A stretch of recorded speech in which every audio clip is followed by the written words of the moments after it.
Good evening, everyone, and welcome to the zoo. The minions with me tonight are Adam. Hello! Megato. Hey, guys. Traveling Exhibit, Genty Maxi. Hello!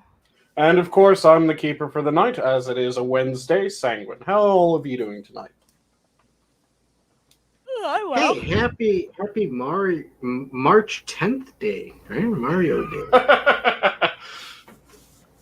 We can still claim it, right? It's not 12 yet? It's not 11 yet.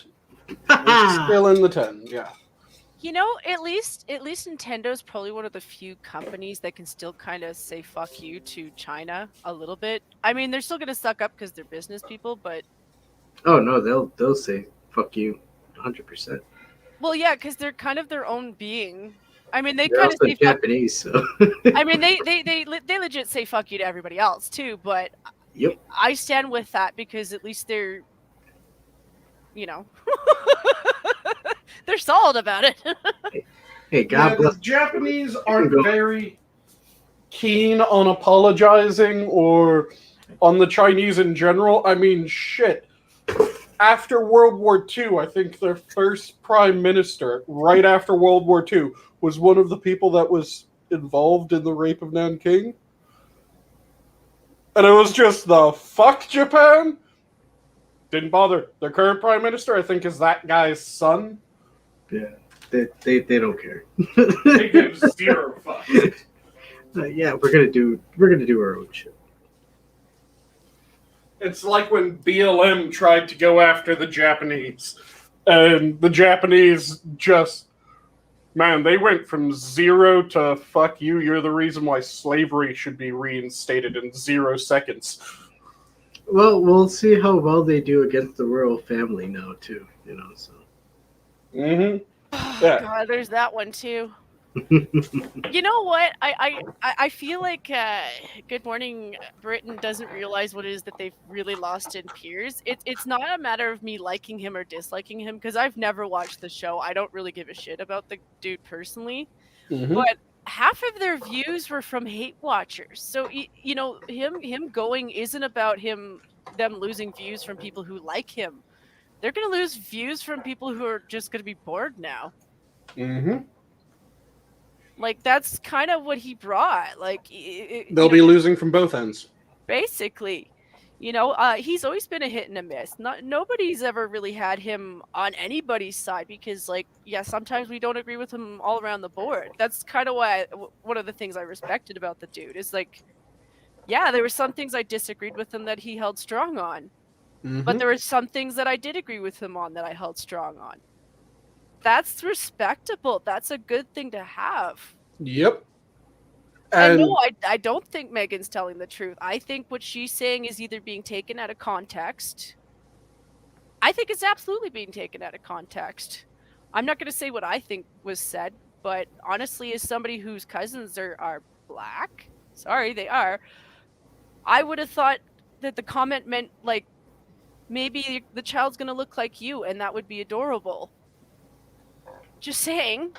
Yeah, I'm not sure how much I trust her, because from the go, she's always been kind of shifty.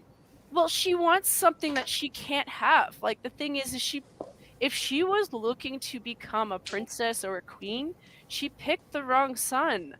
Well, no, the problem is that she wants the princess privileges. Mm-hmm. Without the princess responsibilities, because that's the thing about the royal family when it comes to the English royal family. They all have responsibilities. They all have restrictions placed on them due to their responsibilities. And you don't get the privileges without towing the line when it comes to your responsibilities and your restrictions. So it's like the thing that got Harry to have his command of the Royal Marines pulled from him. Do you guys remember what was the immediate thing that he did right before that made them go, nope, fuck you?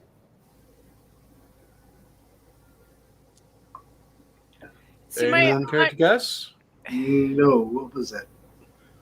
So the royal family has a policy of they will not speak out about politics of their country, and they will not speak out about politics of their allies. Yeah. It is not their place. It would be improper for them. Harry and Meghan started campaigning and doing effectively commercials for Biden. And due to that, the Queen went, yeah, your final privilege, your final responsibility that you actually really like having, that's been pulled now. You might get it back at some point if you can actually show that you can bear yourself with some decorum. But until then, no, you are no longer in charge. In a way, they started shit with us too when they ran away to Canada. Yep. Like just this automatic assumption that because you're a prince that you should be allowed to go to another country and that we should just pay for you is utterly disgusting, especially when you're on the side that's preaching about refugees. How much of that money that you would cost for us to pay for you would have gone towards refugees? Like they're full of shit. Yeah, you know, the whole thing is that there's rights and privileges that are paired with responsibilities. And there's been a fuck ton of work in a bunch of different cultures to uncouple those.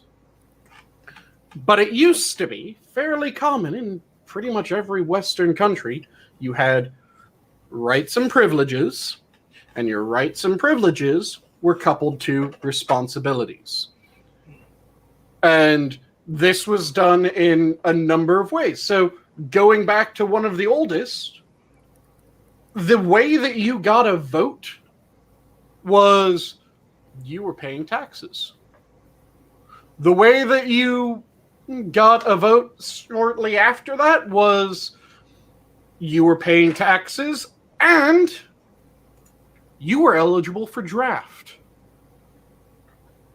Without the eligibility for the draft and without land ownership, which is what you were paying taxes on, you didn't have the right to vote. Then it was expanded and expanded and expanded, and eventually it became completely uncoupled from any of the responsibilities.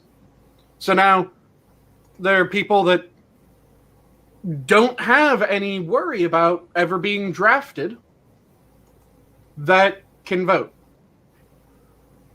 There are people that have never paid taxes effectively. They always get it rather than giving, and they can vote without any issue. We've decoupled rights and responsibilities. Mm-hmm. Or privileges and responsibilities is the better one. We've decoupled privileges and responsibilities. And that pisses me off.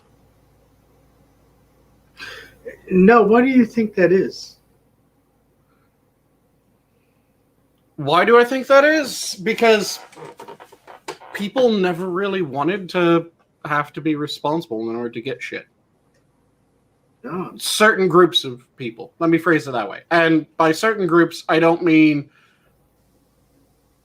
this gender or that race or this religious identification. No, I mean there's a subsection of every population that does not want to have any sort of requirement placed on them before they get something. It's pretty much the core of most of BreadTube and a shit ton of the communists and socialists. They want to get something for nothing. And fuck you if you aren't allowing it. Yeah, dude. I think that impulse has always been there, and that impulse is what drove the uncoupling. Something for nothing and chips are free. The other thing I noticed from that interview was that it seemed like Megan was trying to point fingers at Kate. And I was just like, that's really what it's about. You know, is that she's not Kate. And Kate isn't perfect either. Like, she's had her rounds of people just raining crap on her. In fact, they've rained more crap on her because people just assume because she's the white one in the family that, like, nobody's ever mean to her. And I'm like, you know, there were times where I didn't really particularly appreciate her either because she was kind of immature. But even But she's, her... yeah. Hold on, wait. Kate is another... Kate Middleton. Middleton, the princess. Or Duchess. Technically, she's Duchess. Yeah. So... Yeah. Kate Middleton is another royal wife. Mm-hmm. And... she's the one that's brought up in comparison. And I'm sorry, I don't like bringing her up because I don't think it's fair. You know, also, even when she does have her immature moments, there's still a note of decorum. She absolutely has more decorum, and she's grown up a lot. Since she's had her kids and she's settled down, she's grown up. Like, I expected that from her in her 20s because she was in her 20s. Yeah. You know, she was in college. You know, so I mean, yeah, I was a little impatient with her, but like, yeah, she was in college. You know, college kids are immature. So, you know, seeing that she's matured and she seems to be a nice lady. You know, I don't know anything about her personally, and I don't want to know anything about her personally. I don't care about them personally. It's more of just the fact that they are doing this for politics. And yeah, that's why I bring it up. Like, I honestly... I just wish they'd live their lives and stop poking their noses into what the little people are doing. You know? It's enough of that. And Megan wants to start that shit. And I'm like, listen, you are a little person. You should understand why what you're doing is fucked up. No, because she doesn't see herself as... No. She wants to see herself as Cinderella. Well, the thing is that it's the rules for thee, not for me mentality, which is common in most... at best, upper class people, if you want to phrase it that way, most wealthy, or not most, I won't say most, but most politicians. I'll say most politicians, but it's something that is extraordinarily common, and you see this constantly. Because, I mean, shit, with the lockdown and all that crap, how many times is it someone says, this is a lockdown, you can't do X, Y, Z, and then photos come out and videos come out of them doing X, Y, and Z, and they're going, well, I was telling you, you can't do that. Why are you pointing out that I did it? That, do as I say. Not as I do. It has been done a lot. From getting goddamn haircuts when they've said, yeah, all salons need to be closed. Their assistant calls up a salon. Hey, we need you to cut our hair. Okay, I'll cut her hair. They go in, they get videotaped because security cameras are a thing. And then that security tape gets leaked. And, oh, she set me up. Your hairdresser, the one that you ordered to cut your hair. The fuck? And that woman grew up to be Nancy Pelosi. Oh, shit. Drunken Pelosi. Yeah. And you see, Crazy Nancy. It's happened in the US, it's happened in the UK. There was the main person that was pushing for lockdowns of the UK. Lockdown was initiated. He drove from the effectively extreme south of England to the extreme north of England for booty call. And he got caught. And it was again this, well, I should be allowed. How dare you try to come after me? He was fired and then rehired. It's absolute horseshit.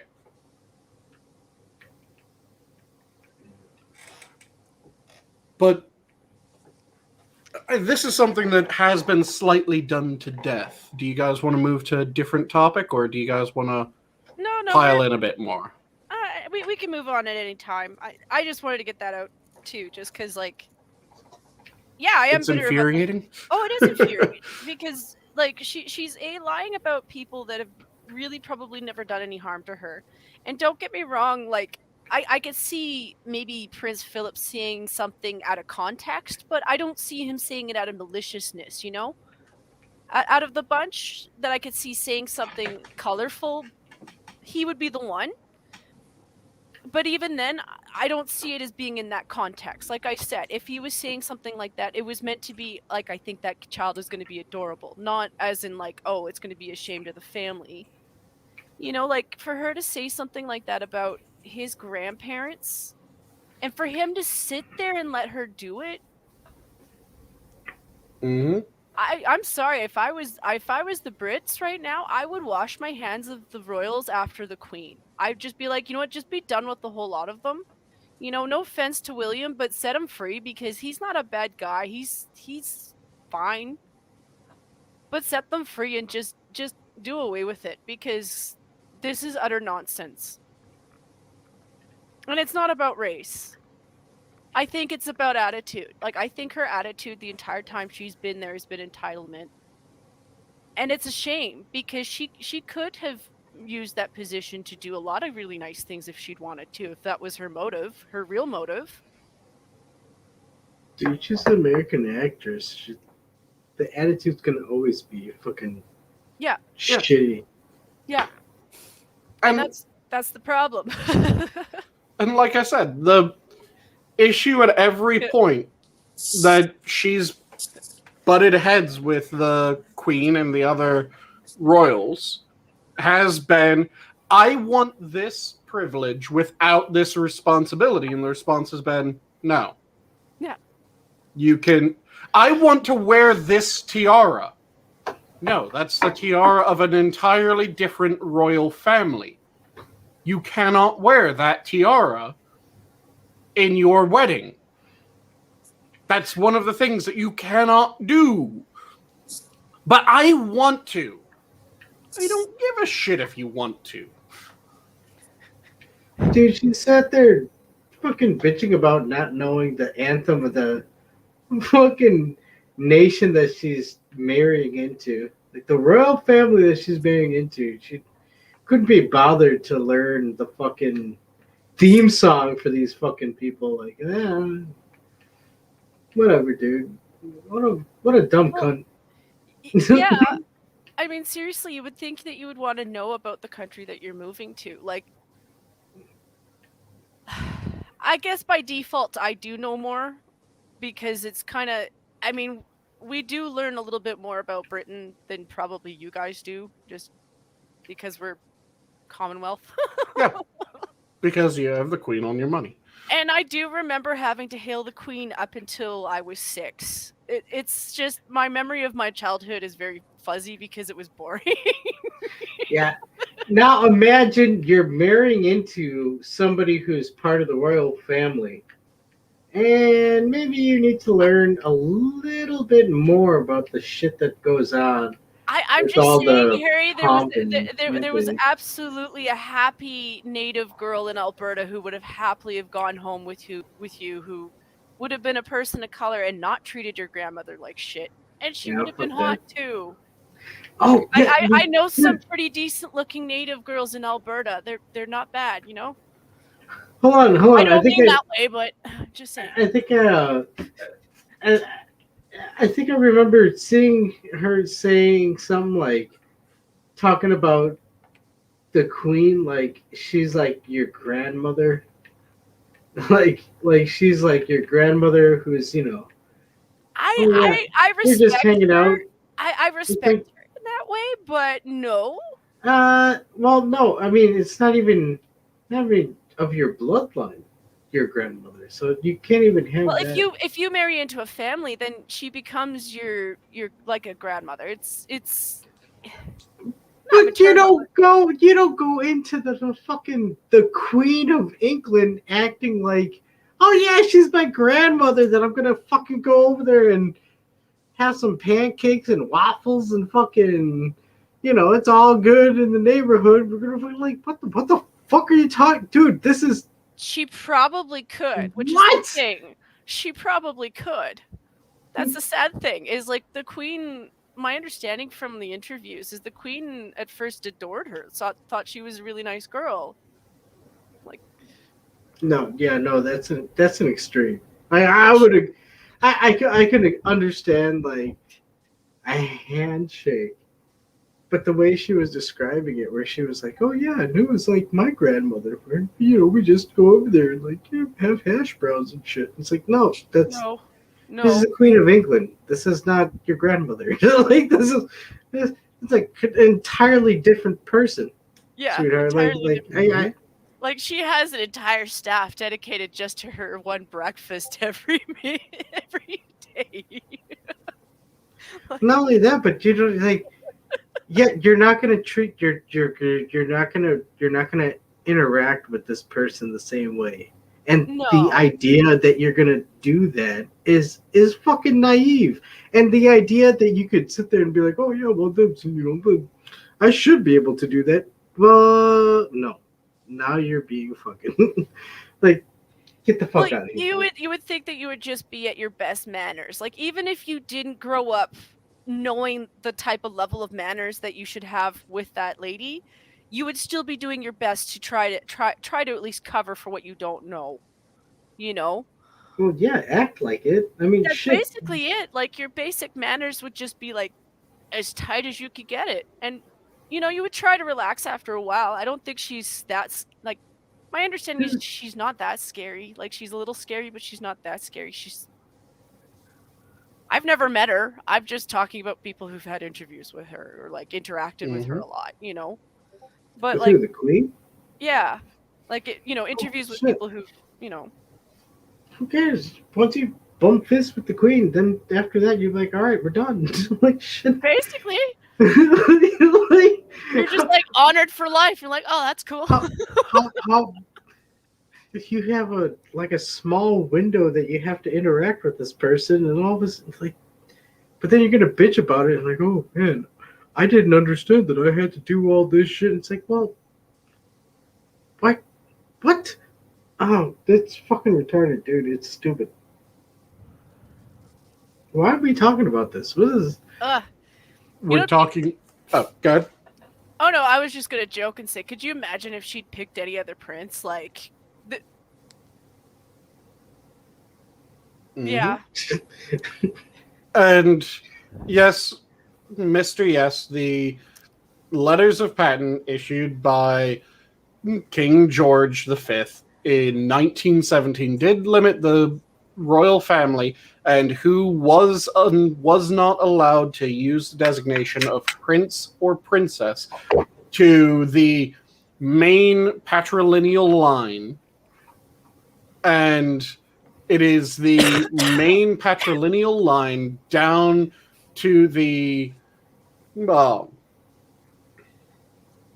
second or third generation is allowed to style with prince or princess. Everyone else, it's the children of the queen are allowed to style themselves such. Their children are allowed to style themselves such. And then it's their children's children can be granted that title at some point, but they are not born with that title. Whereas in the patrilineal line, so the eldest born male gives birth, or the eldest born male's children are allowed to take the title, and then it continues further to the eldest born male of the eldest born male goes down further than any other line. Yeah, I think they're making an exception with Prince George because I'm not sure if they're going to skip Charles in terms of him becoming king. Like,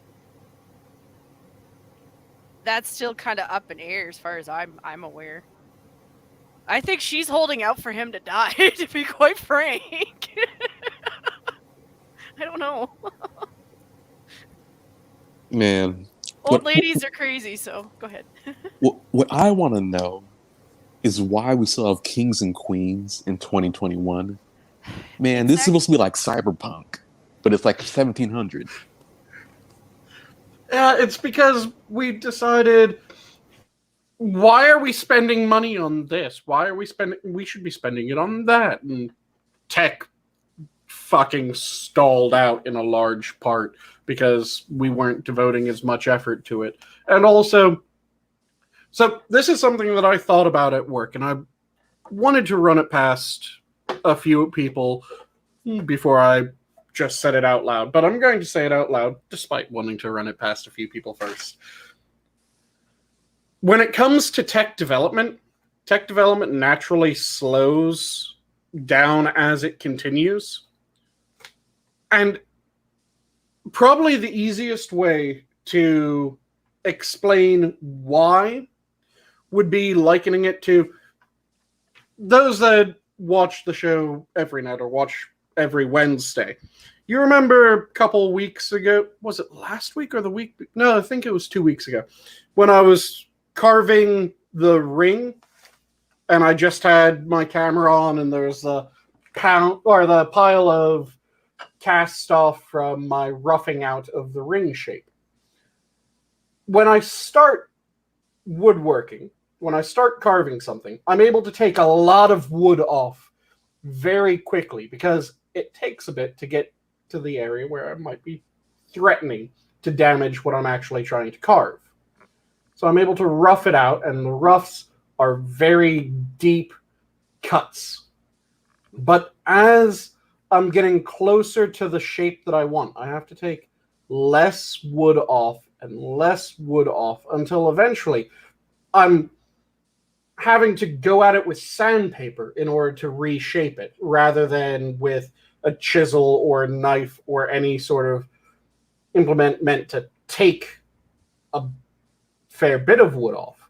And that's because it's getting harder to take that big chunk off without causing damage. And as you're going through the scientific process, as a field is developing, the first few bits of research in that field are these massive chunks of information that they're able to cut off all at one time. They're able to go, let's take the field of biology. Biology, in its infancy, one of the first things that was a real big, holy shit discovery was the Mendelian inheritance. That opened a lot of shit up, and it was this massive discovery, changed how we were thinking about life on Earth massively.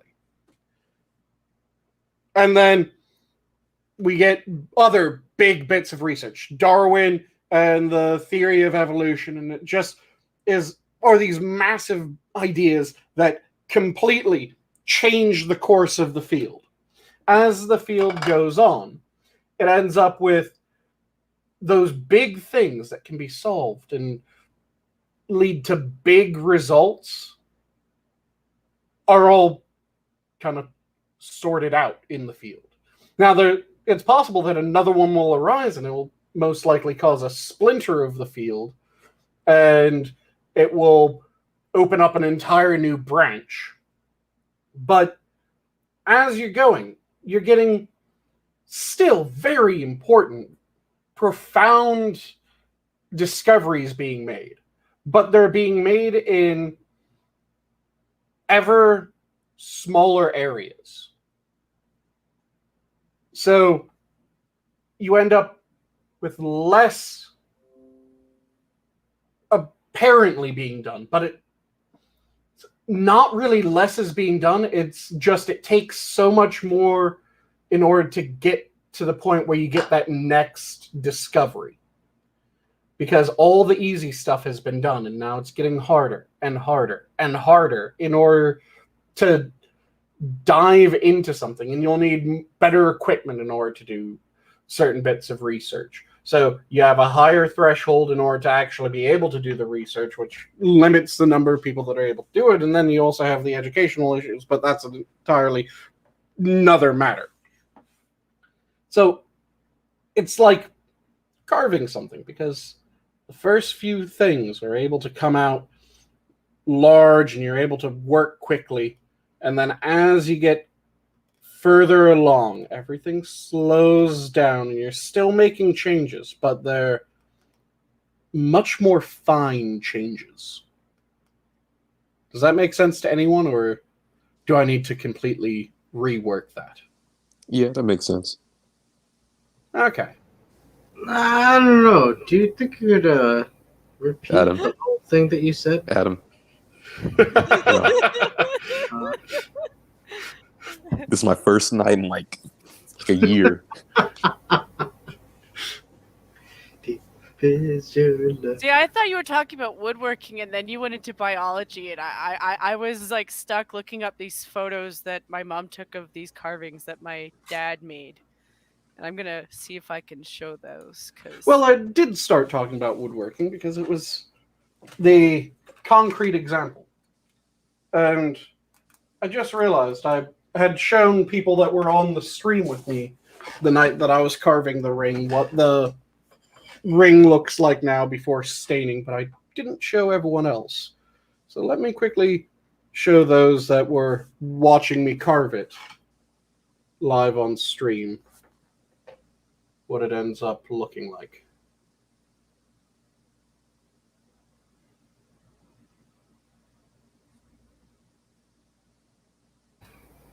It's looking pretty good, Ben. Yeah. So I need to go through and stain it and see if it looks good after the stain, see how many layers of stain I want to do, or finishing rather. Go through and finish it. And then if there's any issues, any imperfections, quickly work those out, and then it will be finished. But yeah, this is the ring that I was carving on stream once. And the runes are, well, each of them has a different meaning, of course, because that's how runic works.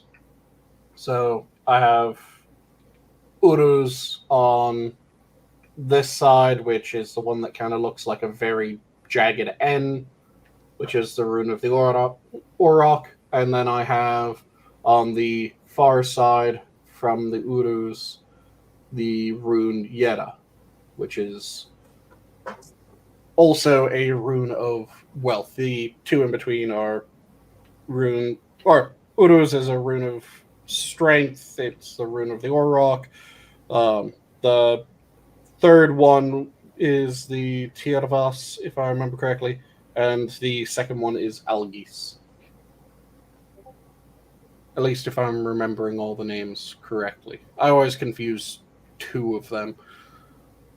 But yeah, that's the ring that I was carving. Okay, that's better. Yeah, Zabla, this is the first time that I'm making a ring, and it was entirely just me pissing about, seeing if I could. I don't know if I can make that bigger. I can. Well, hey, dude. You know, honestly, Yeah. looks pretty nice. I will say that. Mm-hmm. Did you mark some engravings on there too? Well, those were the runes that I was talking about. Oh yeah, the runes.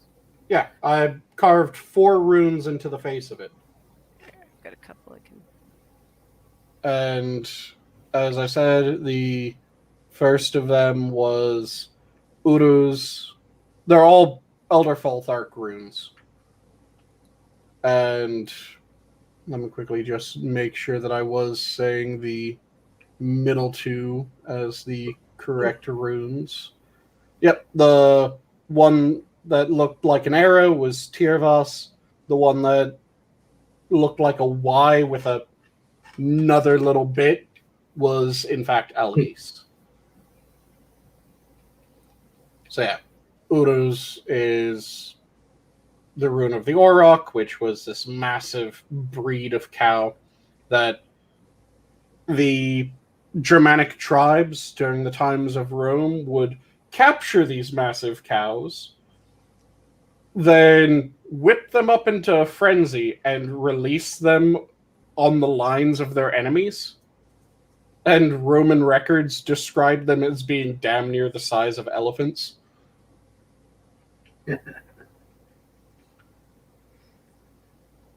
So, yeah. So, why did you choose to put this? Why did you choose to use this as a makeshift for the ring, for this jewelry piece that you made? Why did I decide to go for the runic on it? Yeah. Is that the question? Well, I like runic. I taught myself runic when I was like 8th grade, 9th grade, something like that. Taught myself how to read runic and just always had kind of this, yeah, I like the look of it. It's fucking awesome. So I was carving out this ring. It was, by the limitations of the material, it would have to be fairly hefty to make sure that it doesn't break, because wood has non-linear scaling of strength. Which, by that I mean that a dowel of wood that is twice the dimension of another dowel of wood does not have just twice that smaller dowel of wood's strength. It actually has more than twice. So for every increase in size, the strength goes up goes up in a non-linear fashion.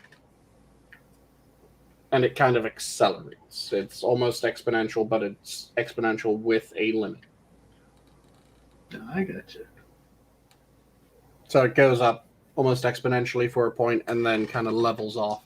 Do you ever think that, like, eventually the ring that you just crafted is going to be found later on in life, and they're going to look at it and they're going to be like, oh shit, the runes say something about cows, but it was crafted in 2021. It's just...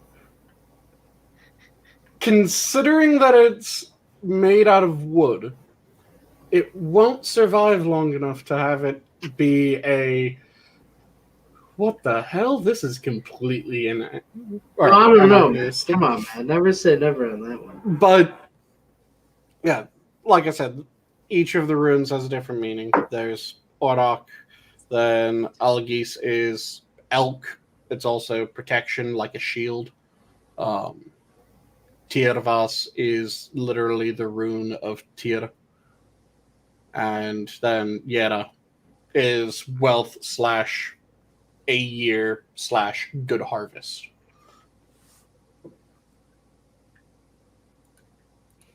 But yeah, it was fun to carve it. And I'm interested to see how it looks when I finish it up. See if it comes out as nice as I want it to. And if so, it's going to be something that I'm actually going to wear around. Oh, dude, I'm sure it's going to look really nice. I mean, it's looking good so far. Yeah, and it is interesting to see the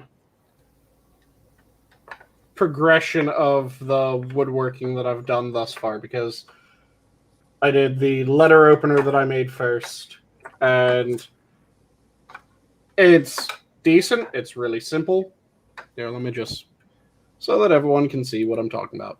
So, this is just a letter opener that I carved from just a stick that I picked up.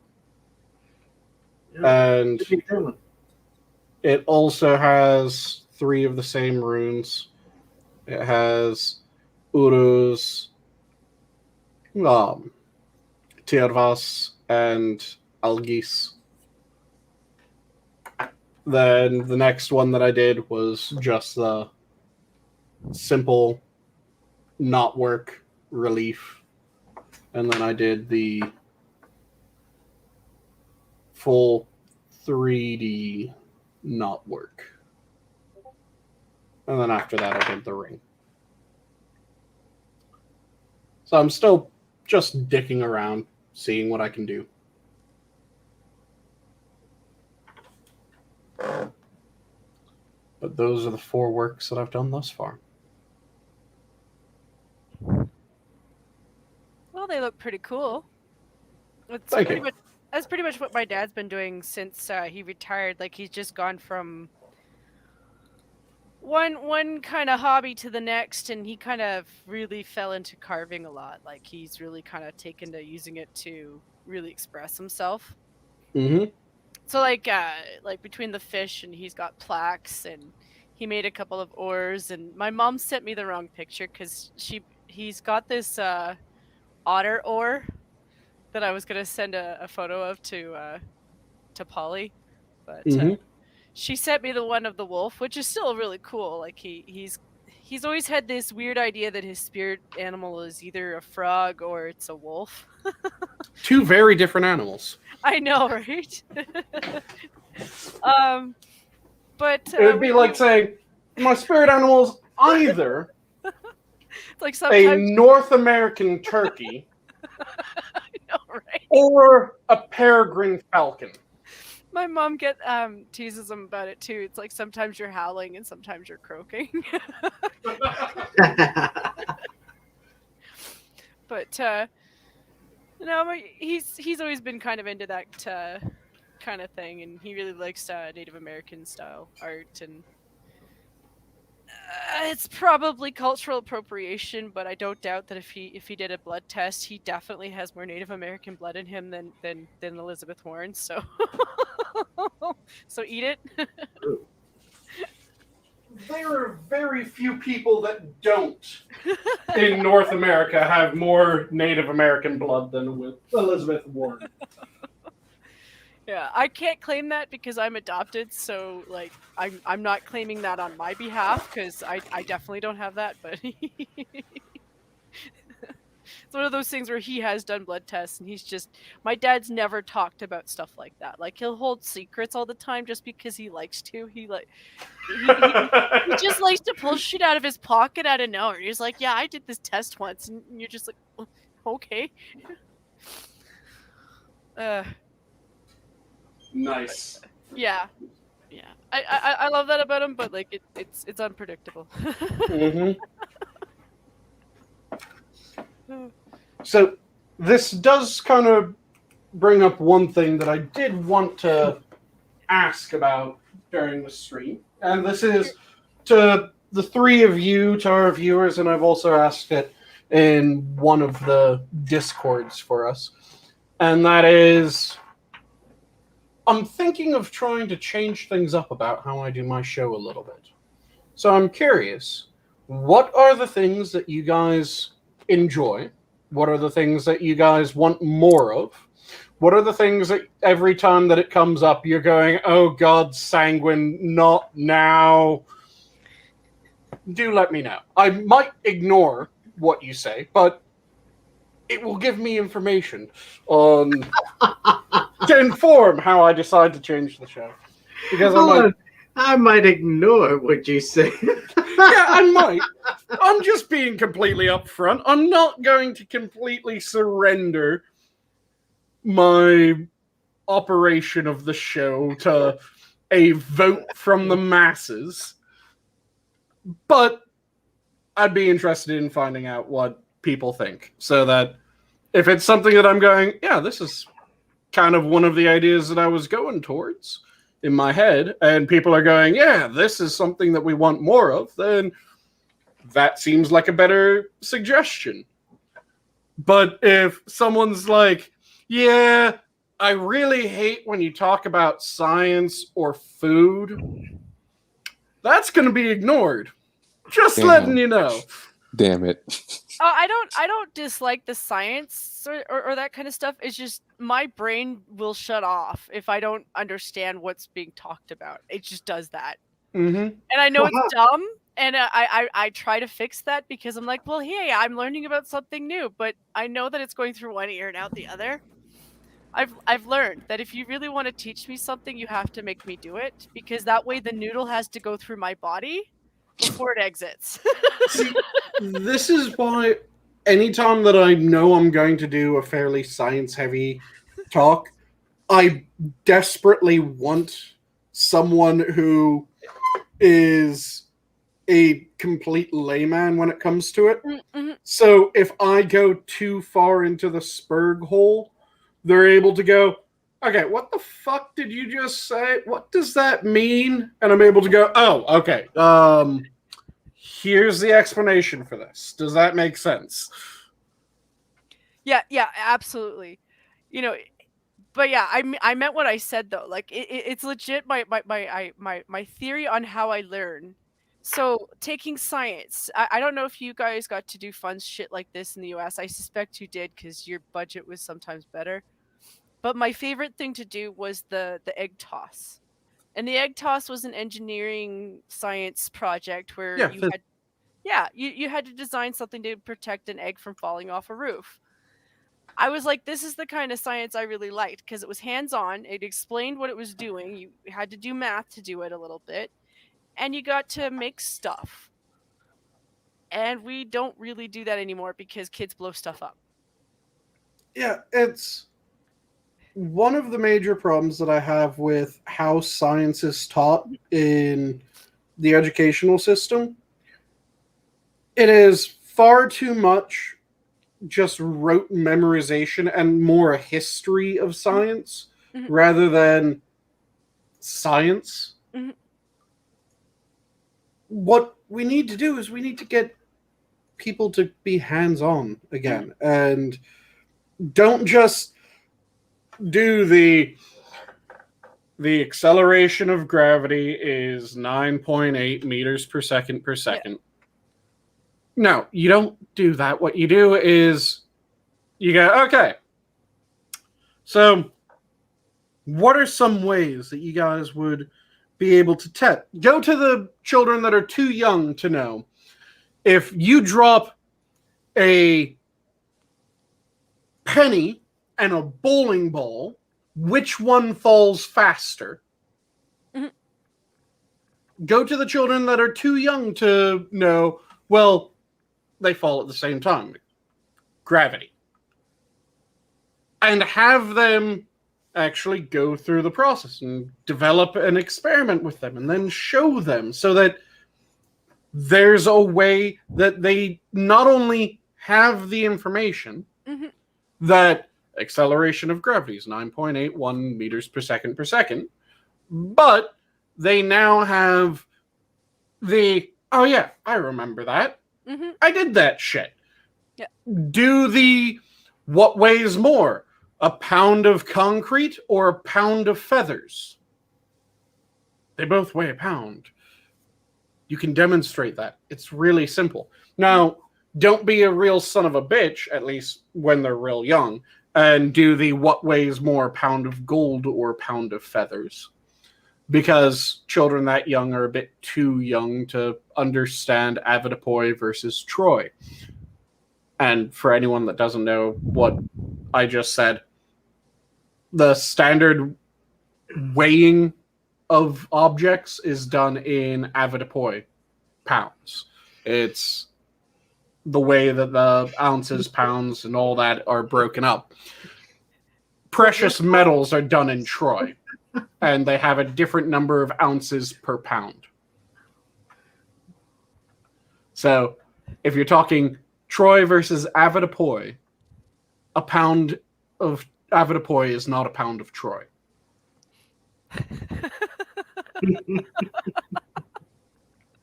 Okay.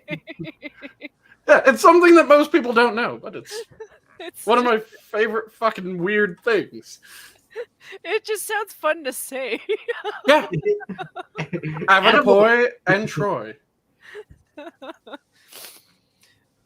like I said, Troy is pretty much only done for precious metals. So you get the Troy ounces of gold, the Troy pounds of gold, of silver, of copper, and whatnot. But when you're talking standard weights and measures, you're talking Attaboy.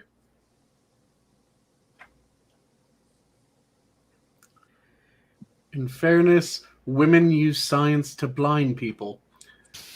Thomas Dolby especially. God damn it, Terry.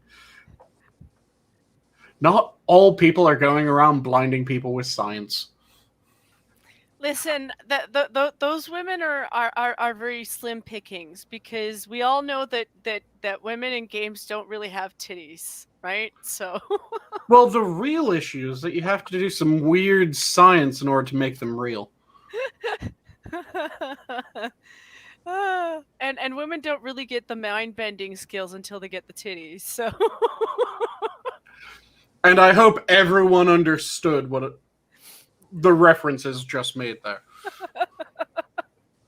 If not, your life has been deprived, and I feel sorry for you. Look up Blinded with Science and Weird Science. One's a song, one's a movie. One was also a television series. There was a Weird Science television series. Do you guys remember that or know about it?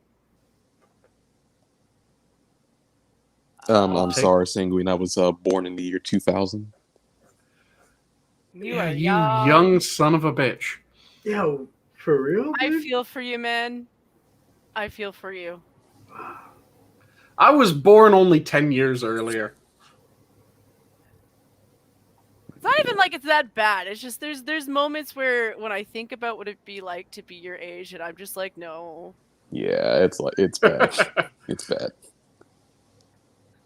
Especially when you're a dude, and I really legit mean that. And I know women are like, oh, you have misogyny on the inside. I'm like, stop telling me what I got. Oh, and according to Terry, Weird Science is also the name of a song. So It is. it was a song, TV show, and movie. Oh yeah, the song was the effectively theme song for the movie, wasn't it? Yeah, probably. Don't know why I blanked on that. But yeah, I was a contemporary of like Real Genius, which is also a fantastic movie if you guys haven't seen it. Yeah. They use space lasers to pop popcorn. Oh my. That's the only thing I'm going to say about that. Back when people were allowed to just be ridiculous, you know? Like, Yeah, there's... Let's see. I was born in 1975, and every year since has been evil. I wonder if there's a correlation. Nice, Costin. Possibly. But we might never know. But yeah, for anyone that wants to respond to my question, you can do so by just hitting me up on Discord, leaving a comment in or on this video if you're watching the video later, commenting in the stream chat if you want to do it now, or hitting me up on Twitter. Pretty much any way that you can get my eyes on something that's an acceptable manner. I had this horrible moment where Costin's telling me his age, and I'm just like, oh, you're a boomer, and I'm like, oh, I'm being an asshole. I mean, I'm not that much younger. It's that moment when you're like, oh, it's still like 5-7 years, you know.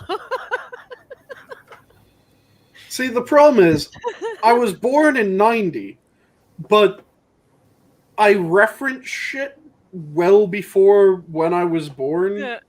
So goddamn often that, and also I don't know what it is about my voice and how I speak, but everyone assumes that I am much older than I am. The worst example of that was fucking Weibo. I thought you were a Dumbledore-esque character. The fuck?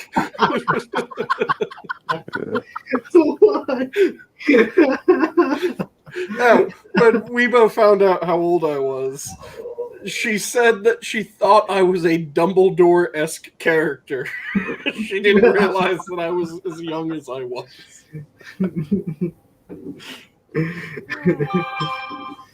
You're not as old as we thought, Harry. It's like Megato and Adam might remember this because they're also original minions. Do you remember when there were a number of people that thought that I was the oldest person in Minions? Yep. Yeah. Sorry, Costa. No legit grief there. I'm just being a brat because I'm like, oh, it's still 7 years. I do that with my brother too, and he's only like 3 years older, barely. Calling you a boomer because you're only a little bit older.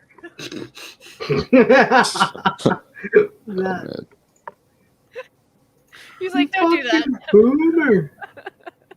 No, seriously, no. Like he had a brat pull that on him once, and it was just he was in legit having a moment where he was trying to hold a discussion, actually having. They were discussing things that they were trying to plan out, and this chick's just like, okay, boomer, and everyone in the chat's just like, okay, can we get rid of her because like we're actually holding a discussion, like what the fuck? At that point, I don't think you just get rid, but you first have to shame. Yeah, when I do that, it's because I'm a brat, and legit, I told him that first. I'm just being a brat. I would still say that though. If I was saying that to an elderly person as a joke, I'd still say I was a brat first anyway. Mm-hmm. Brat's privilege. Because that's actually what the joke was. That was what the joke was originally about. Okay, boomer is not a thing for me, but calling someone a boomer was the thing when you were a brat. And Terry, Skep hadn't joined at that time, but people thought that I was older than Hammer. Oh. To be completely honest, Hammer does sound younger than you. I don't know how. I don't know what it is that makes me sound old. It's probably the accent. I don't know why. But yeah. It's been a running thing for goddamn ever. Everyone assumes that I'm much older than I am. In real life and online, so I'm used to it by a fair bit. But it's still, every now and then I'll just get someone saying, "You're like this old." What? What? Why? Well, why do you think I'm that old? But yeah, it's weird shit that happens. The only time I feel my age, though, honestly, is when I fall. And I'm only saying that because it's been icy as shit, so it's been bad. Twice in 1 week. Twice in 1 week. I was You need to master the straight down step. I've actually been pretty good. It's mostly when I'm not. It's really just the one time was the guy pushing me to the curb, which pissed me off because it was either I kept running and they weren't gonna stop, or I got hit. So I kept running because I was like, well, you know what? I can handle my knees. Wait, so Mayapole just pushed you to the curb, or? Oh yeah. Oh yeah, they weren't gonna slow down at all, and I was like, I can't run. I really can't. It's just too slippery. Like there's ice everywhere, so it was just like I'm gonna slide, and I was like, you know what? I'm gonna hit my knees. I'd rather hit my knees than be hit by a car, so I just kept running.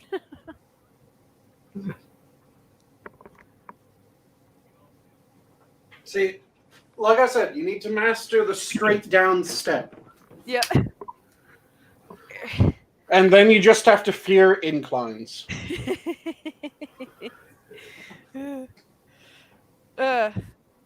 Yeah, that one pissed me off. I mean, I told the people at the store that I was going to about it, but I was like, well, there's really not a lot I can do.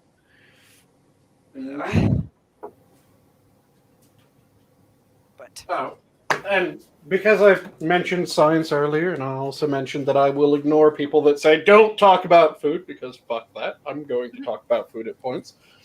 Do you guys want to hear what I'm going to eat tonight? something smoked.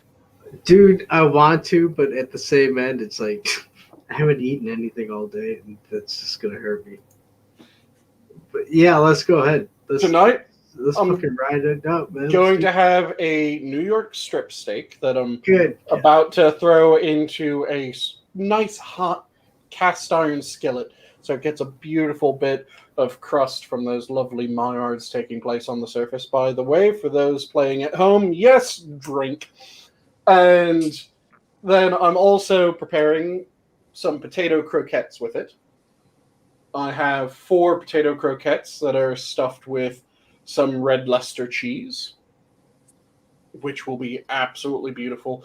I'm also using, I think I mentioned this on stream, I'm experimenting with a higher grade of Panko than the standard grocery store Panko.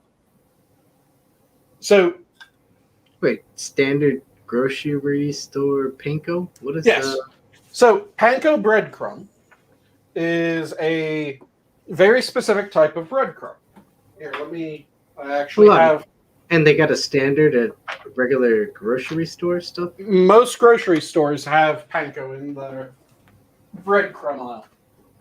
So let me grab here we go. This is the standard stuff that I get from the grocery store. And let me flip on my light so it's brighter again. And flip on my camera. So this is one of the standard ones that you can typically find at a grocery store. And Yeah, my mom gets that stuff too. so this is what the crumb looks like.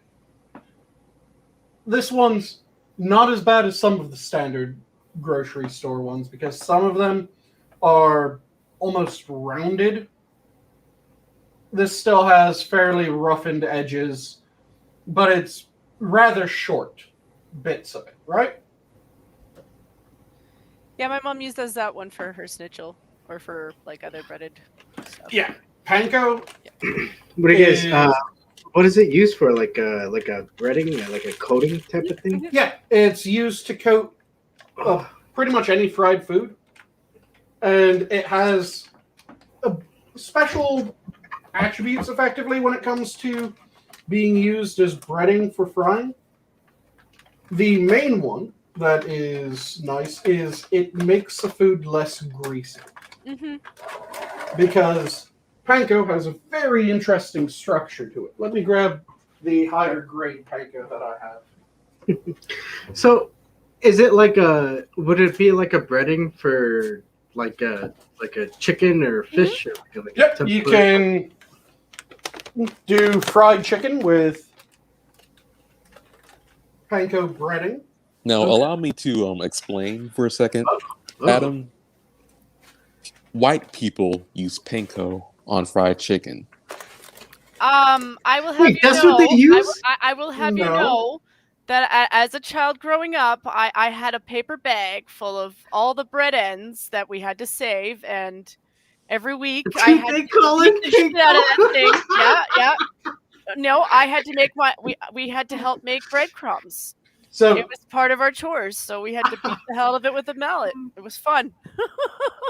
So this is the higher grade Panko. You can see that it's a fair bit larger in its size, No way. longer bits, National! more shards to it, and you actually want the larger, more shard-like panko because it produces a better texture and it is less greasy. And Megato, a lot of people use panko. It's Japanese breading. I know what it is. It's just a so white people thing. Like, I've never used panko. You haven't? No. Panko is just really convenient because, like I said, we used to save bread ends, and then you would just make your own. Like, you know, you can either use a machine to just break them up, or like I said, in a paper bag, we would just beat the hell out of it with a mallet. I enjoyed it because it was funny. Little kid beating a hell out of a bag with a mallet is just hilarious to me. And you can use all kinds of things for I'd say the only regret I have with switching to panko is the thing with the bread ends is we would use like different types of bread ends. So sometimes it would be multi-grain breads. So you do kind of miss that with panko because panko is one consistency. Yeah. Yeah. This is just standard breadcrumb that I made myself. Yeah, dude, it's all the same though, right? It's all just breadcrumb. Oh no, it has very different texture, very different effect in frying. So when you're talking standard breadcrumb, you have to be a lot more worried about what temperature you're frying at, and you have to be a lot more careful with how you pat the fried food after it comes out. Yeah. Because with standard breadcrumb, if you fry it too low of a temperature, it will soak up a hell of a lot more oil. And if you don't properly rest it after frying, and you don't pat it after frying, it sucks up a fuck ton of oil. So you have to be very careful with your temperatures. And wait, does that mean it's crispy or? Yeah, it ends up not being as crispy. Whereas panko is a lot more forgiving of the temperature and how you rest it after. I'm sorry, just the name just. But in terms of panko, you won't get that crispity, crutchity. So, siggity. You get a far more consistent, crispy surface when it comes to panko. And it's used in a bunch of different things. So, if you're doing, for example, katsu, either chicken katsu or pork katsu, it's a Japanese dish. Yes. It is done in panko, and it's the reason why it gets that lovely crispiness and why it doesn't ever really taste greasy or oily. You can also do schnitzel with panko, and that turns out absolutely amazing. Yeah, my mom does that now because it's easier than making her own. Like, that's not to say that she doesn't occasionally, but... And also you get a better result with less anality about doing the cooking effectively. Well, that was kind of the thing was because the bread wasn't always consistent, your breadcrumbs aren't always consistent. Yep. You know, whereas with panko, because it is, like I said, it's one consistent type. It's always going to be that one type of crumb. Whereas with breadcrumbs, you're going to get every sort of type of crumb unless you're using something like a machine to make them. Yep. And with panko, it is a very interesting process to make panko because panko isn't just a standard breadcrumb. Breadcrumb, typically, you bake bread, you let bread go a bit dry, or you force it to go a bit dry, and then you break it up into bits. Anyone care to guess how they make the bread for panko? I kind of figured they slow toasted it. No. No? Not at all. Oh. What they do, and this is effectively the traditional way of making it, and I say traditional with a bit of a joke behind it because panko only dates back to World War II. But the way that they make panko is you get 2 large metal plates that are able to conduct electricity if they were pressed up against each other. Then you separate them, and you stick your bread dough, which is a very simple bread dough, effectively just a bit of salt, water, flour, done. Or some yeast as well. So you stick that, you let it rise, then you stick that shit in between the 2 plates, and as long as there's sufficient moisture in the dough, the electricity will go from one plate to the other plate, cooking the dough in between as it goes. If it goes below that level of moisture, which it will in the cooking process, then that current is cut off. It's no longer able to cook. So it has its own internal timer, effectively, in the cooking process. It does not develop a crust. Unlike standard bread, which bakes in an oven, the outside cooks faster than the inside, and you end up with caramelization of sugars, and also certain proteins react with the heat in a similar fashion as the Maillards, but not quite in the same reaction set. And that forms the crust of the bread. There is no crust formed by the cooking of panko, if it's done correctly. But it produces this very weird textured bread because it is extremely dry, and due to the current, it has this very weird internal structure, which is why it's jagged. Because if you look at panko under a microscope, it's almost like a shit ton of broken straws pieced together in every bit of panko. Because the water is boiling off and causing expansion in the bread dough. And the heat transfers, cooking the bread ridiculously crispy as well. So you get these structures opening up within it, which is also why it's able to drain oil better. And also why it's easier to fry with panko than it is other breadcrumbs. Because those straw-like structures allow the oil to get more in towards the meat while it's cooking in the oil, or more in towards whatever it's cooking while it's cooking in the oil. And then once you set it to rest, that oil is able to slide back out. Whereas the standard breadcrumb just kind of soaks it up like a sponge and holds it inside. Panko does not. So it has a very different it has a different texture. It is much easier to work with. Ends up with a much crispier result. And yeah, just weird shit. It's a little healthier for you too. Well, because it lets the oil out. Yeah. But it fries up beautifully golden brown. Just everything's amazing about it. And I coated up my potato croquettes with some of that higher quality panko, and thus far in all my experiments with it, I can absolutely tell the difference between standard store and the new one that I'm using. Because the new one that I'm using just ends up with that added bit of crisp and fantastic. Even versus the standard panko, which is a step up from standard breadcrumb. Because like I said, you have to be more careful with standard breadcrumb. Yeah. Yeah, it has to be a particular heat. I just remember from making Stitchel with my mom. Yep.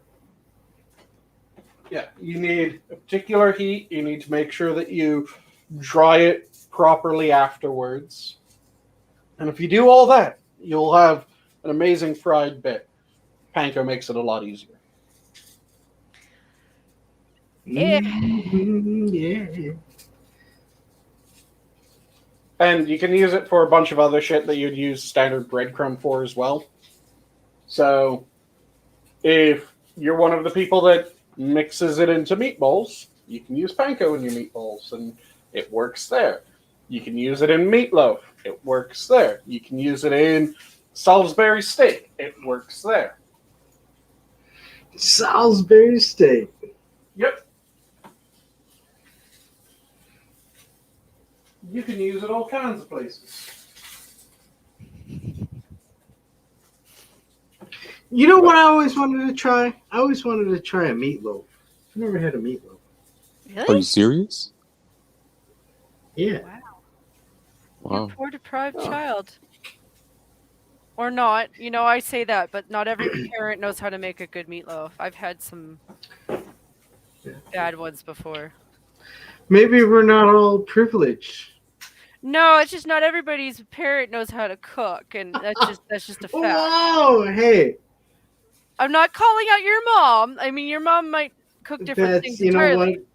I'm just saying, for moms that I knew who did cook meatloaf, the recipes they used were like. and you're coming into this battle with meatloaf as the spear. There's a lot more bad meatloaf than there is good meatloaf. You also have to take into account, I used to work at a Safeway, and once upon a time I sold those things, and they came in frozen as an exact square, and I was just like, do you want to know if I could make a brick house with this shit? Because it came ketchup. It came with a ketchup paste too. I was like, I can spread this shit out. I want to try one just to try one. No, I just wanted to make a meat house out of fucking what looked like shit bricks, honestly. Wow. I'm sorry, they were horrible. Down here, we make good meatloaf. Oh, my mom makes awesome meatloaf. It's just the store that I sold these things at. Yeah, for me, I've liked Salisbury steak more than meatloaf. Yeah, for the record, they did figure out that making the meatloafs look like exact bricks wasn't a good idea. They decided to shape them more like a rounded shape. Shape it more like a brick. Hold on, what's a Salisbury steak? So, Oh wow. Salisbury steak and meatloaf are very similar in their composition because they're both ground meat with various seasoning, herbs, and breadcrumbs mixed in. And then do they use panko? You can, yes. And then what you do with Salisbury steak is that you form it into kind of oblong patties. Loaves. And say again? Like a loaf. No, meatloaf is formed into a loaf. The Salisbury steak is more an oblong patty. So think hamburger patty, only thicker and kind of oval shaped rather than circular. Oh. You get where I'm going with that? Yeah. So Wait, they do that? Oh. They do that on purpose? yes, they form it that way on purpose. That's the standard way that it's formed.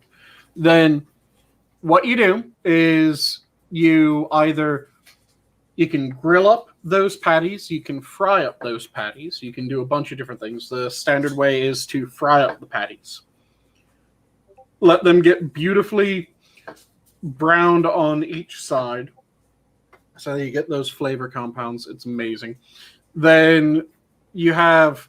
This is the part where it's going to lose you because you currently have a conniption fit when it comes to onion. But yeah, dude, you can, yeah. like I said, I'm willing to bet I can make onions that you enjoy. So what you do is you slice up onions and mushrooms.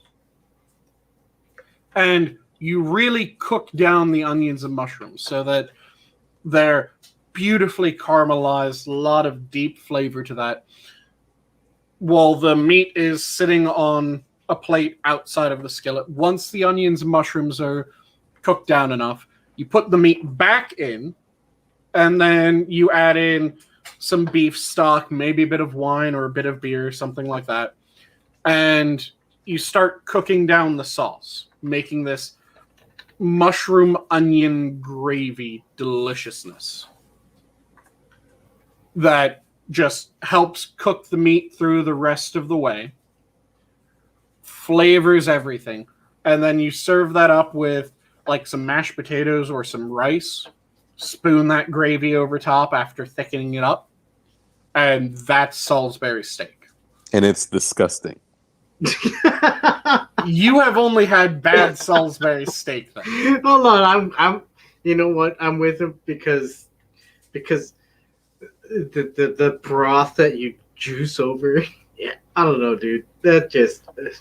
It's like gravy that you spoon over. It's like steak for poor people. That's what it is.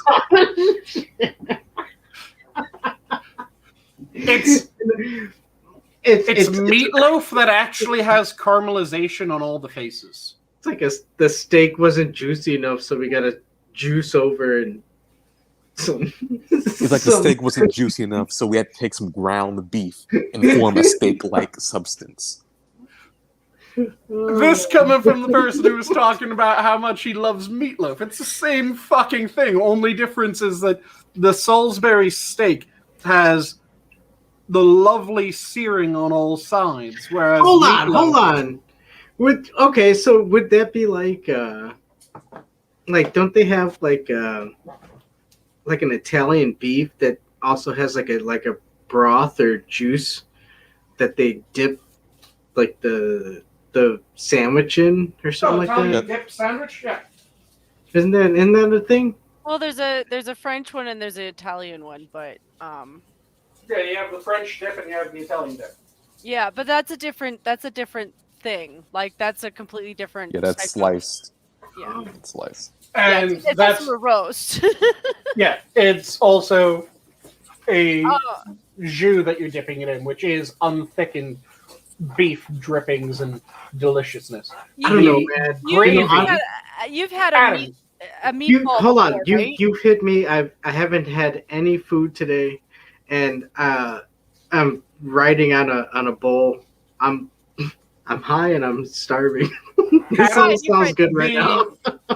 Adam, the stuff that you spoon over is not a broth; it's a gravy because you thicken it up. So, if you're thinking watery, it's not watery. It's like a really good beef gravy. A gravy. I mean, Yes. honestly, a meatloaf is just a giant meatball or a giant hamburger, depending on the recipe. Well, Meatloaf is a meatball sandwich. Oh. I mean, like I said, literally. a basic one, a very meatloaf basic one, and Salisbury steak. The only two differences between them are the shape, and then. I'm not shaming you. I'm just trying to describe it for you, just so you know. Depending on what type of sauce you use on your meatloaf, because there's the ketchup sauce that you can use on meatloaf, or there's the mushroom onion sauce that you can use on meatloaf. So Sanguine. There's only one sauce, and that's the ketchup sauce. The other sauce is not a sauce. They're both sauces that are acceptable. No. There's two different schools. This is like an argument between what type of clam chowder is right. Listen, I'm also of the school where you can also wrap your meatloaf in bacon and then put cheese on it. So, I mean, it doesn't even need a sauce. Yes. So, wait. Wrapping bacon with cheese? No. If you take your meatloaf and you wrap that in bacon, and then you just you put some cheese on it, it's fantastic. Or you could put cheese in the middle too. It's fantastic. Yep. But I've also done weird stuff with spinach before that was actually pretty good too. So you could add spinach to the meatloaf? Yeah, you can. See, spinach need to son of a bitch. I need to figure out how to make a meatloaf with one of these things, like a cheese on the inside or spinach. I love spinach. Yeah, you could do both. Like my mom's done like stuff on the inside where she's had layers of cheese with spinach. It was great. And to respond to something that Green Badger Outdoors said, yeah, there's a lot of people who aren't a fan of Salisbury steak or meatloaf. And the problem is that with both of these dishes, there's a hell of a lot more really shitty ones than there are really good ones. If you get a really good meatloaf, it is something that, fuck yeah. But a standard meatloaf is fairly shit. And it seems to be that way just because it's so many bad versions of it. Hold on. Let me. Okay, it's meatloaf. Meatloaf has a bad rap, right? Yeah. And honestly, like, I wouldn't mind trying a good meatloaf, especially with like this bacon wrap meatloaf. That sounds delicious. Yeah. The trick with meatloaf is it's like what I'm. Well, hold on. Yeah. Before you talk nice on the meatloaf, I will say I'd like to toss in there. You know who also gets a bad rap is fruitcake. I haven't had fruitcake either, but I'm pretty sure it's pretty good. It's just, people. It depends on what's in it, and it depends on when it was made. Because the joke about it lasting forever, that's a lie. It does not last forever. Wait, they say it lasts forever? It's the running gag with fruitcake is that it lasts forever because everything in it's like a preserve.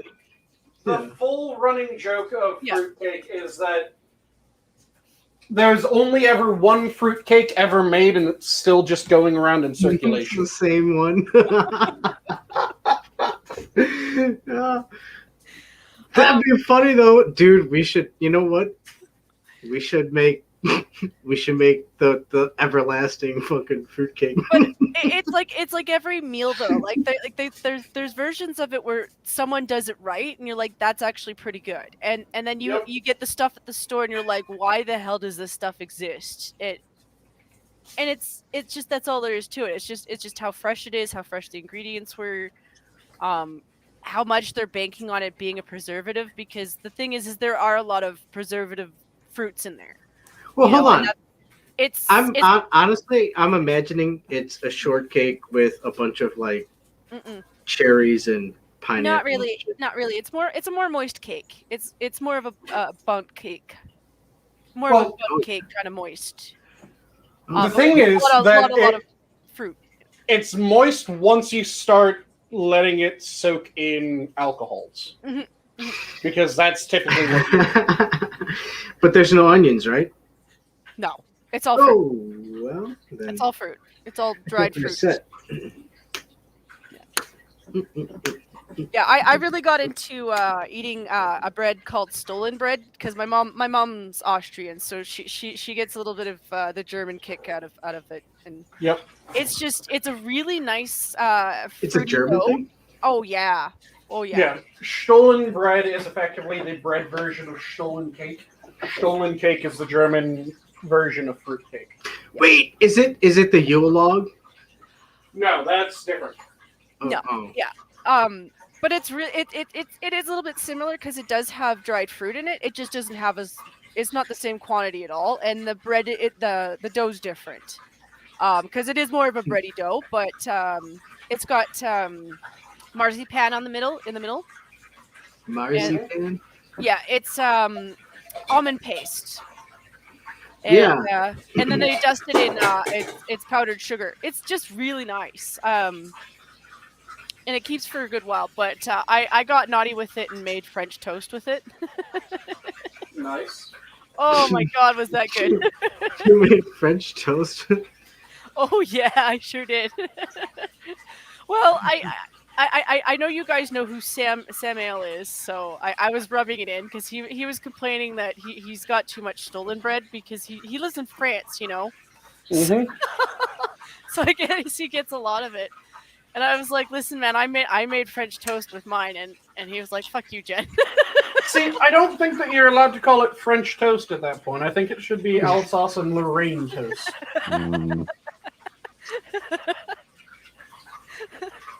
It makes sense, the blending of French and German there. Wouldn't it be like Belgian or something? Somewhere they mixing area for them. Well, Alsace and Lorraine were the German territories that then became part of France. Yep. So they are the most German areas of France. Ugh. No, it was worth doing. It's one of those things where I argue with the people who are like appropriation, but there's a point where appropriation is a good thing, and food is where it's at. Don't mess with the food, people. Let us mix what we want. There's usually science to it, and it ends up with something yummy on your plate. I should really correct what I said, because Alsace and Lorraine are the most German parts of France outside of a world war.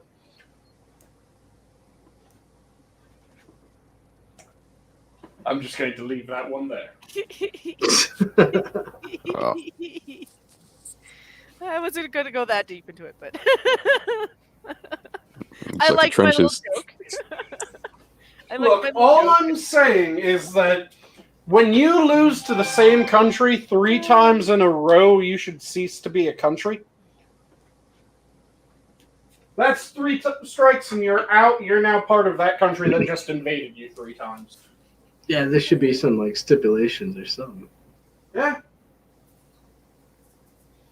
Because the French had the Franco-Prussian, which then ended with Germany unifying in Versailles. But that has to be one of the most German things to have ever been done. And it was technically the first German thing to have ever been done. Where will Germany announce that it's a country? How about in France? Then World War I, and then World War II. 3 strikes and you're out, France.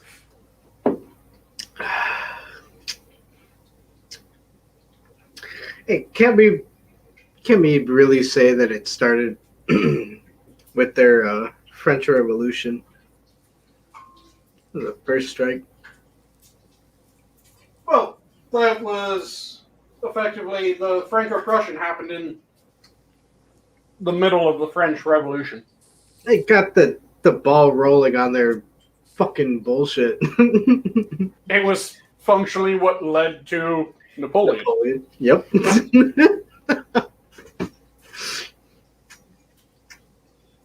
Because he was one of the commanders that didn't get his shit absolutely pushed in. Nope. Yeah. His cake. Yep.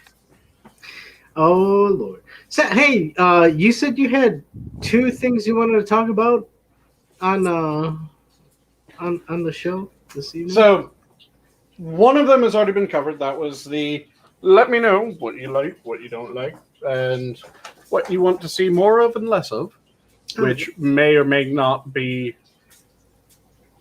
followed. It's more just to inform the ideas that I already have as to how I'm thinking of changing, because I have a number of different possibilities. And if I see, oh yeah, this possibility is more in line with what people enjoy, then I'll rock that possibility. You mean in terms of structuring the show structure?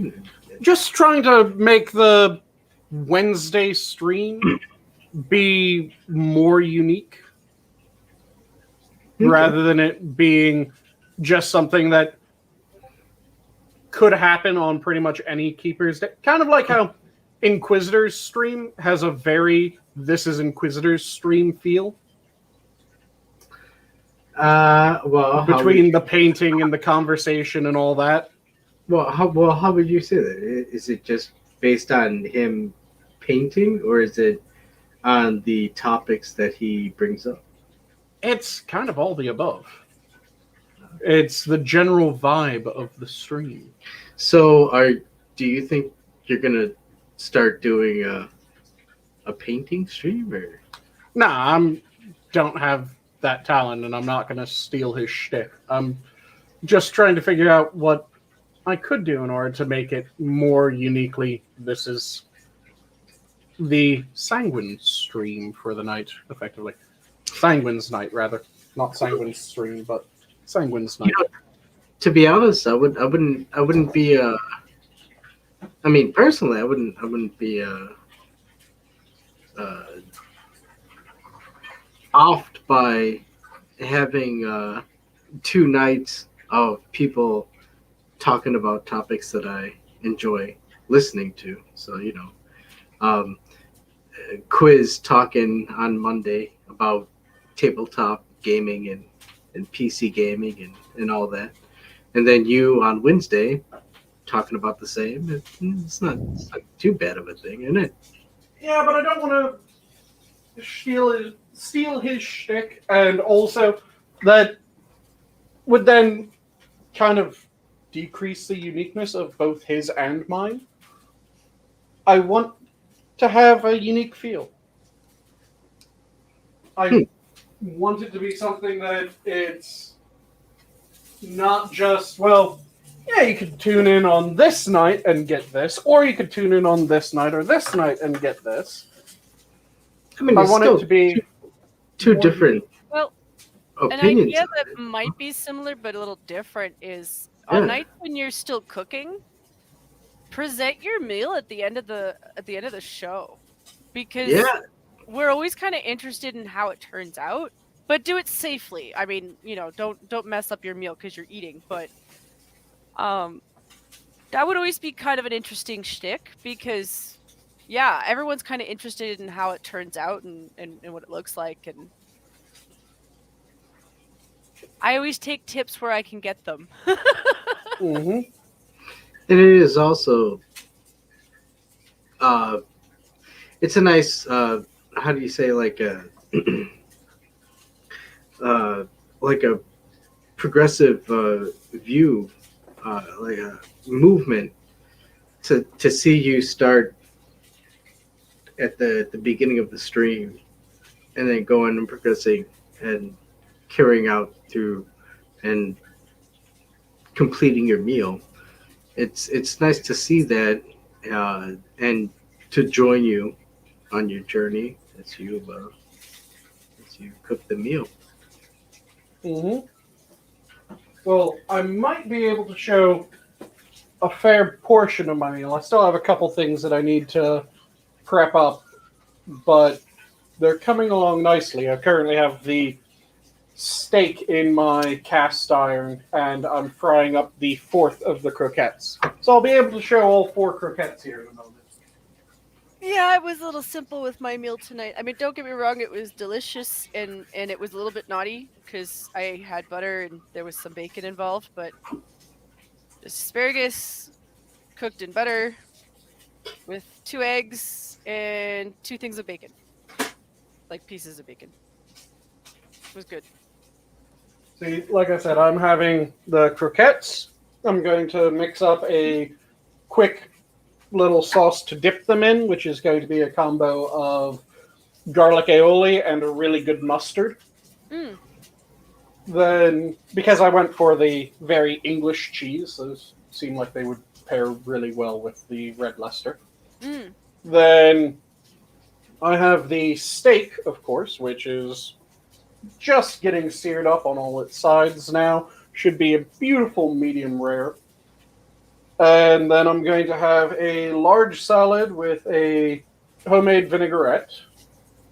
And I'm going to be frying up some bacon for the salad once the steak comes out of the pan, so that I can get some bacon in my salad, because who doesn't fucking love a salad with bacon?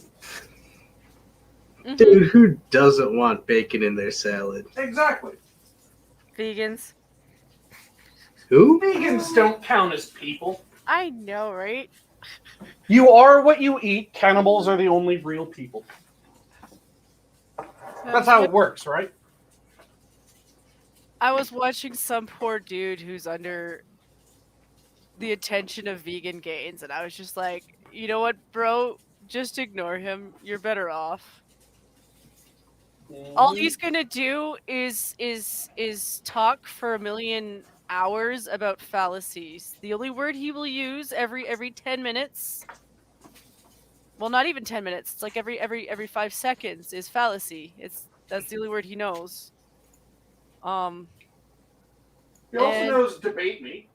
Yeah, well, that's true. Debate me, but that's a fallacy. Mm-hmm. Let's see, my croquettes are done. Let me arrange them, and I'll flip on my camera so you guys can see the quartet of croquettes. Flip the light on to high again. That way it's better lighting. And I will clarify, I'm not throwing actual shade at vegans. It's just there's certain ones on YouTube that everybody knows the names of that are just like, can you not represent anybody? Hey, you know, some of them are just a little too zealous about their. Yeah, if they had the right to just shoot people for not agreeing with them, they would. Mm-hmm. Just relax, dude. Okay. Yeah. But yeah, those are what the croquettes look like. Ooh. Now that they're fried up beautifully. The steak will be coming out of the pan here in a moment, so I'm going to grab the bacon, quickly slice it up so that it will be ready to go into the pan once the steak comes out. And I've shown off this knife before, but it is still absolutely beautiful. This is my prettiest and most expensive knife that I have. Also the best quality. It is my Artisan Revere. I don't blame you. Which is a super steel knife. And absolutely amazing. Adam saw how easily this thing cuts through everything when I was at his place. Yes, sir, I did. And just, goddamn, I still love that knife. Every time I use it, it is an absolute brilliant treat of a knife to use. There's the bacon. Yeah, I had this moment with my mom over the weekend because I was watching her. She was just butterflying a pork loin. Mm-hmm. And I could not sit there watching her do it. Like the first couple seconds I was fine, and then after a bit I was like, oh, you know what? I'm like watching her really intently. And I was like, you know, when people do that to me, it makes me really uncomfortable. So I walked away. She's like, are you okay? I'm like, yeah, I was looking at you so intently that I was like, I'm gonna cause you to cut yourself. Nice. So I walked away. So it's like, I didn't want to get that. And the thing is she's the type to do that. So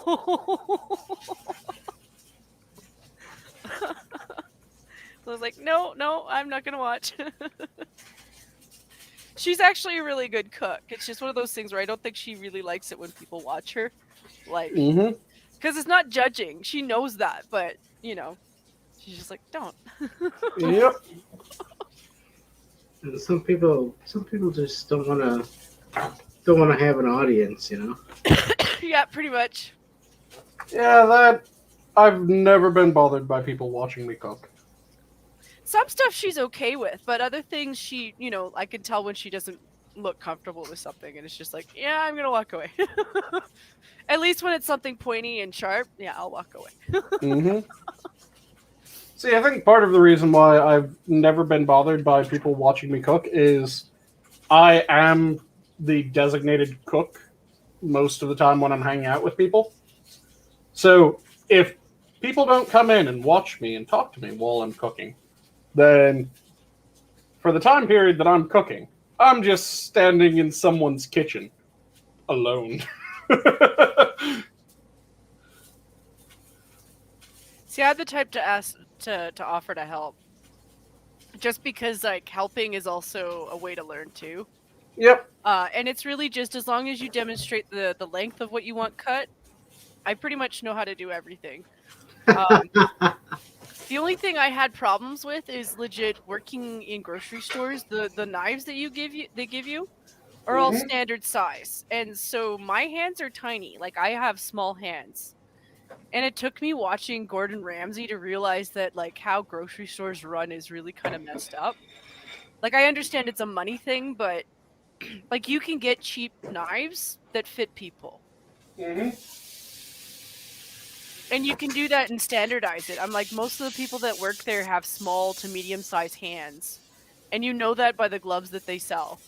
Like, they order in gloves that are, like, you have maybe two to three guys in any department that have big-sized hands.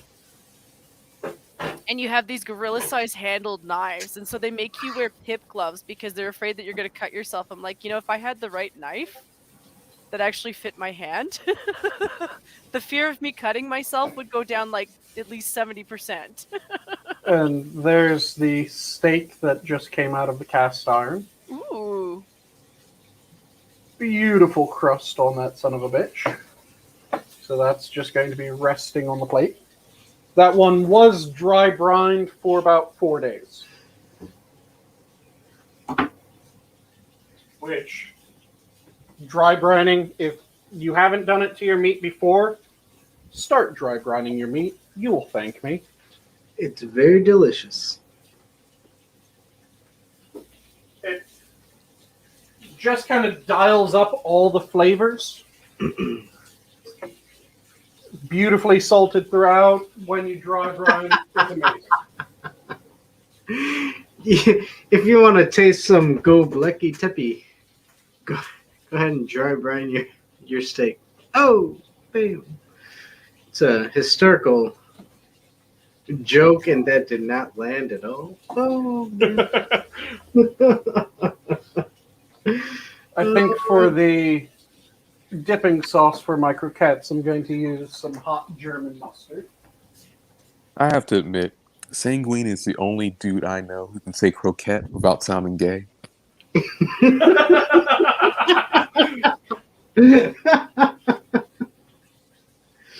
Yeah. Yep. Now I'm wondering how many dudes you've listened to say croquette. Satsu? I don't know. Hey, that's the only other guy I know. How have you not heard croquette before? I mean, I have heard it before, but at the same time, I know why Satsu has, and it's because he's a nerd. What? He made croquettes because of anime. Yeah, he made Japanese croquettes, right? Yep. Yeah, they're good. Oh yeah, I have 2 packs of them in my refrigerator right now. Yeah, they're good. There's no shade to him for it, so. I just called him a nerd though, and I enjoy that.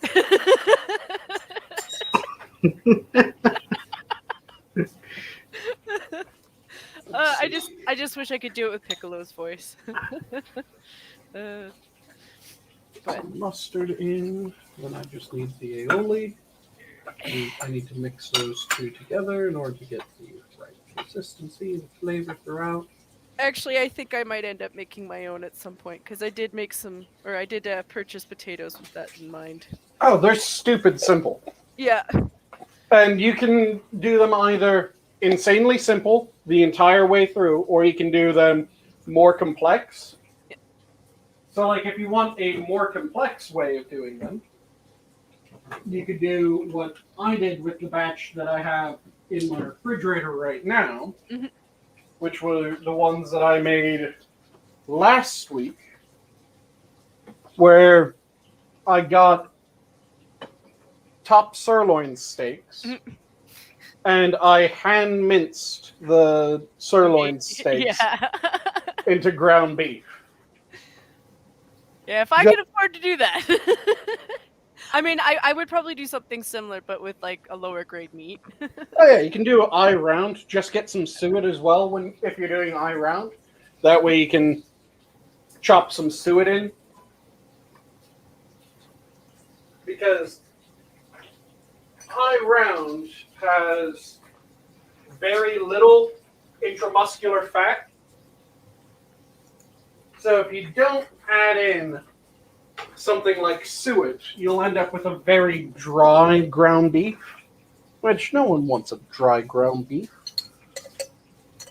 So you chop in some suet, and now you have this amazing, insanely beefy taste because iRound has a very strong beef flavor. Mm-hmm. The way it typically works is with every piece of meat, with the exception of effectively 1 or 2 cuts, you're selecting either for tenderness or for flavor. So as tenderness goes up, the overall flavor goes down. As flavor goes up, the overall tenderness goes down. iRound is a very, very flavorful cut of beef that is not at all tender if you don't cook it right. Yeah. And if you don't cut it right. But you mince up iRound, you mix in some suet, now suddenly you have the fat from the suet with that insane beefiness, and you don't have to worry about the texture because you've minced the meat, so it has ground chuck texture while being iRound flavor.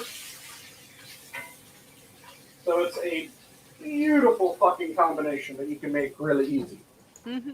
And iRound is one of the, if not the, cheapest cut of beef because I think it's like $1 for an iRound steak. I wonder what that is up here. Let me check that, because despite the fact that Alberta does sell a lot of beef, sometimes their prices are retarded. Mm-hmm. Yeah, Hold on, wait a minute. Hold on. What are we holding on for? I gotta like pause all the audio that I have playing real quick. And does this sound like somebody's running a faucet? Was building a faucet? No, Sanguine is frying. Oh yeah, I have Oh, okay. bacon in my. Hold on, wait. Jen, Yes. What? you're Canadian? I am Canadian. Oh, I'm sorry. my God. Oh, So- man. The mustard and aioli does not look all that appealing, but it will have a fantastic flavor. Sanguine. Yep. Just pause for a second, please, sir. My reality has just been shattered. You're Canadian? Wow.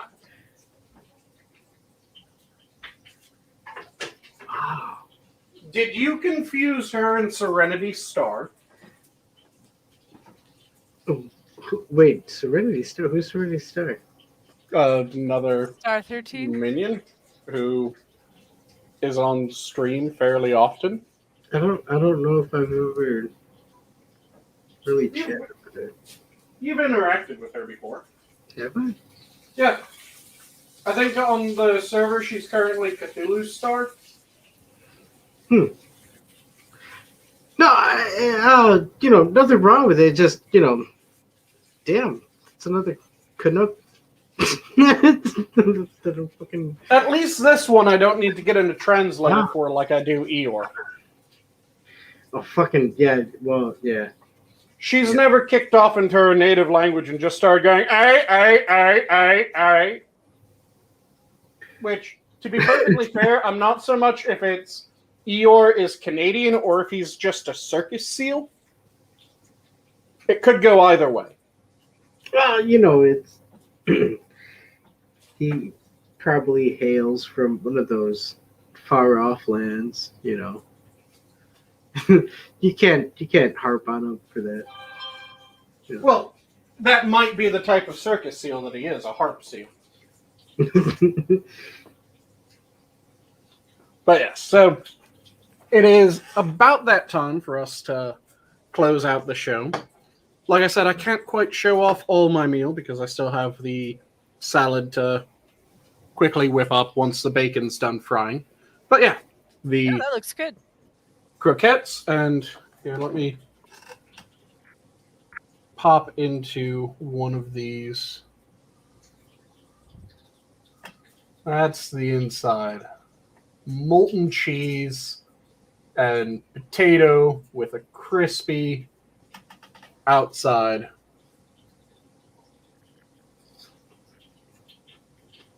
Ooh.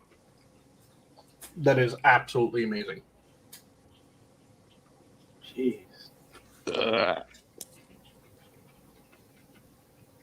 What the hell was that noise, Megato? It was a posting of clarity. I don't know. Sounds like your goddamn soul was leaving your body there. Wait, what's that sauce that you're dipping in? That is the garlic aioli and hot German mustard. So, garlicky, mustardy bit of heat. It's delicious. But yes, it's about that time. So let's go round the horn for parting words. Who wants to go first? No volunteer, so Jen, you go first. Well, thanks for having me. I'm always grateful to join. Parting words. Bacon on everything is better.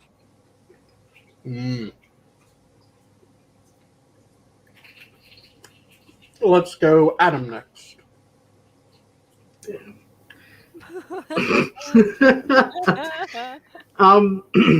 Well, as well, I am thankful for you letting me join the show this evening. This Wednesday, right?